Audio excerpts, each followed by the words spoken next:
A lot of cities talked about defunding the police. You guys actually did it. We did, yeah. Let's go for a walk, shall we, with City Councilman Jack Hansen. He doesn't represent you, but he does represent Burlington, Vermont. I get it. This isn't where you live, but it can give your town unique perspective on how the police funding debate in our country is going.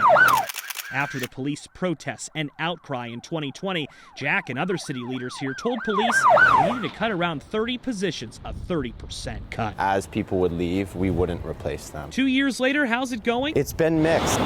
Opinions now vary. The police chief told me officers have either retired or decided to work elsewhere. Recruitment has been challenging. Now, only 60 officers are able to respond to calls. That's around 20 short of what independent studies and even many city councilmen want. Gun incidents are up, burglaries. Kelly Devine runs the business association here and says a lack of police has resulted in a rise in unsolved petty theft and vandalism, which impacts business. This downtown needs to be for everybody. It needs to be for families, young children. So is defunding still happening? We got into a situation where we just didn't have enough public safety response. Jack, who voted to defund the police 2 years ago, actually voted in recent months to give $800,000 worth of retention and sign-on bonuses to officers.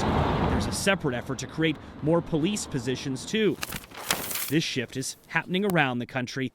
New York City voted to cut funding too in 2020. 2 years later, it has increased following a spike in violent crime. In Minneapolis, there were initial cuts. Now, more funding. In Baltimore, a similar story.